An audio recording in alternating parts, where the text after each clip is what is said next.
She's in a locked facility. She's in a nursing home. She is our responsibility. Right now at 6, concern over how an at-risk resident got out of a secure nursing home. Where's the accountability for that nursing home?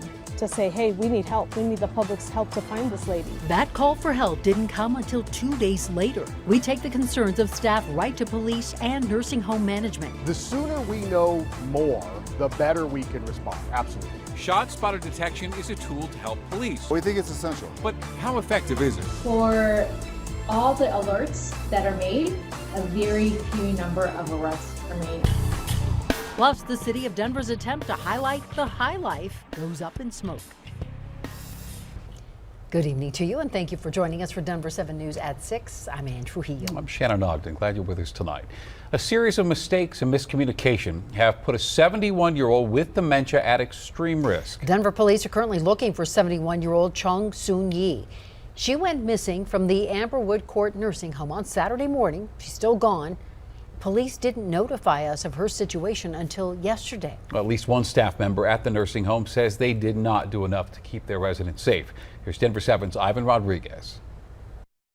Those who met Chung Soon-Yi say she was a nice woman who, before arriving to Amberwood Court and Rehabilitation and Care Community in 2017, had been homeless. She is a very nice lady, older Korean lady.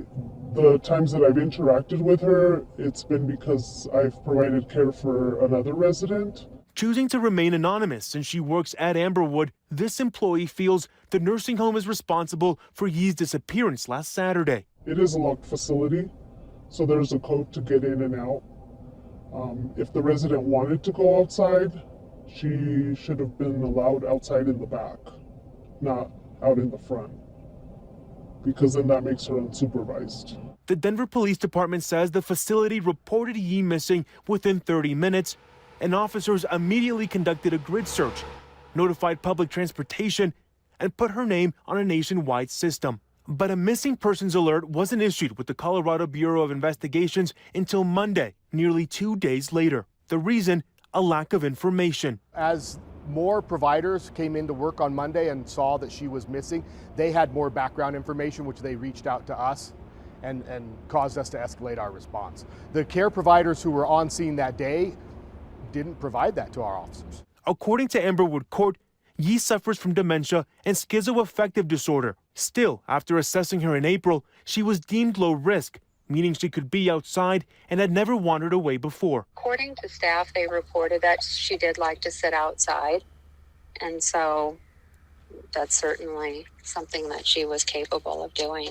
As far as not providing all information to police, the chief clinical officer for the company that runs the facility says staff have access to her files and they always cooperate with police. It's my understanding that we fully cooperated with the authorities, and so this is the first time hearing of this. I would need to interview the individual that had point of contact with the police department. Amberwood says Yi was last seen near a bus stop on Jewel and Asbury Circle and is said to have no family in the area. I've never experienced something like this. Making the facility's role in keeping her safe even more important to this worker. You know, that's kind of like where the sad part comes in, like, who is her voice? If they're supposed to, that facility's supposed to be her voice. If they're not, then who is? Ivan Rodriguez, Denver 7. If you know anything about Chung Soon-Yi's whereabouts, please call 911 right away. And let's give you some insight now on when the Colorado Bureau of Investigation steps in. We talked to the chief of staff for CBI, and she says they don't step in until local law enforcement asks. So we know that these law enforcement agencies know their cities, they know their cases. And so when they're at a point in the investigation that they feel they need to reach out, they certainly do. And then we coordinate with them to use our resources, which is another tool in the toolbox to help them disseminate information about that missing person case. And CBI says there is no one-size-fits-all model, and it really does vary case to case. They also stand with DPD's decision that it can work against them to send out an alert without having all the information. Boulder County's become way too accustomed to images like this. A new fire burned today through open space this afternoon, right in the middle of 3 large neighborhoods. This is the view from Air Tracker 7. It shows, look at that, just how closely that fire got to homes. This is near Twin Lakes, west of Gun Barrel. Deputies say charges are pending against a resident in that neighborhood. And this fire caused between $5,000 and $10,000 damage. And that fire burned just a few miles away as Colorado Senator Michael Bennet surveyed neighborhoods destroyed by the Marshall Fire. The debris removal process now is underway in Superior and in Marshall in unincorporated Boulder County. And Brenda Layton lost her home in Superior's Sagamore neighborhood. She says this process will help her decide if she's going to sell her lot. It's hard to see everything hauled away, but at the same time, this will move us forward to accepting what happened. The cleanup will likely take 4 months to complete, and cleanup is expected to begin in Louisville next week. A Fremont County judge has dismissed murder charges against Barry Morphew, who was accused of killing his wife Suzanne back in 2020. Now, there is an asterisk here. The prosecution's motion asked the court to dismiss the charges without prejudice, meaning Morphew can be tried again if prosecutors refile charges. Still, Morphew left the Fremont County Courthouse today smiling with his daughters and attorney by his side. Suzanne's body has never been found. Prosecutors are hoping that melting snow can aid them in finding her body, and they hope that that piece of evidence can help prove their case. Morphew's defense attorney thinks otherwise. I have not seen an ounce of investigation occur in this case since Mr. Morphew was arrested. And any investigation that has come from the prosecution since he was arrested points in every direction other than to Mr. Morphew. And we spoke to a legal expert on where this case now goes from here, and he says the prosecution can refile charges whenever they want. There are no statutes of limitation on crimes like first-degree murder. There's a national effort to end the ShotSpotter detection system used by police departments all over the country. It detects gunshots in a neighborhood and then alerts police. But some community activists think this system wrongly targets underserved communities. Denver 7's Micah Smith is live tonight. Micah, millions of dollars go into these systems. That's right, Shannon. And Campaign Zero says it's a complete waste of money. That's why the organization recently launched a new campaign called Cancel ShotSpotter in an effort to try to convince cities like Denver to get rid of the technology. But we talked to a member of the Denver Police Department who says this is an important tool that DPD uses regularly.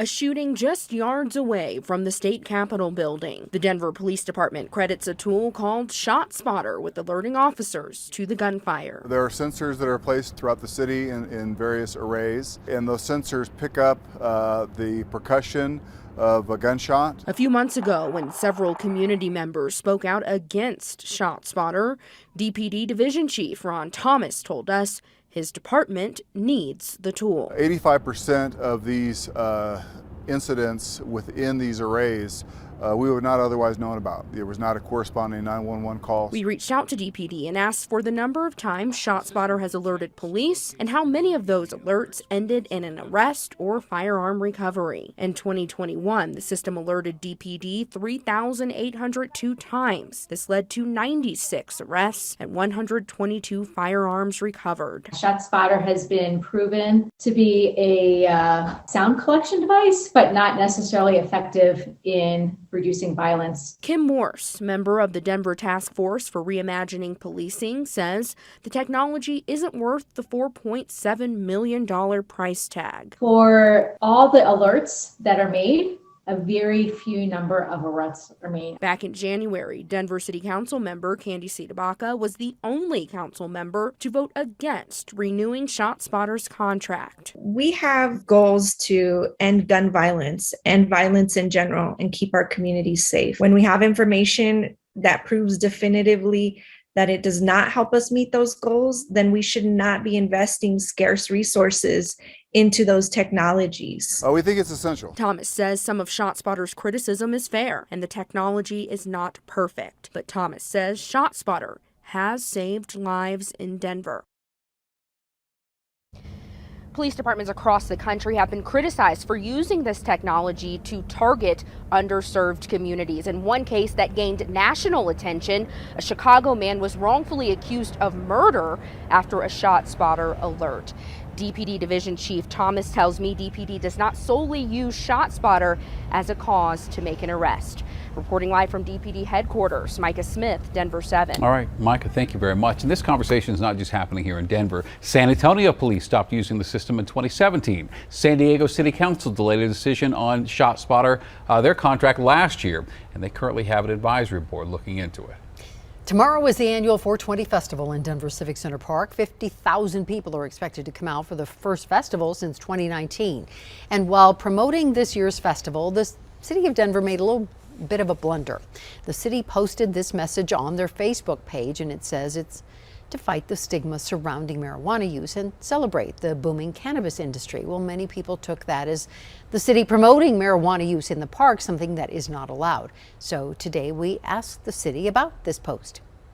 This was a big lesson that we learned, myself and my team, and ultimately we're the ones to be accountable for that. So we were really committed to making sure we got it right and really put a halt to the confusion. The city posted this video in the past 3 hours, and it specifically clarifies the consumption age for marijuana, as well as alerting people it is illegal to consume in public or take marijuana out of state. Harmful chemicals tainting Colorado waterways, and some people know where they're coming from.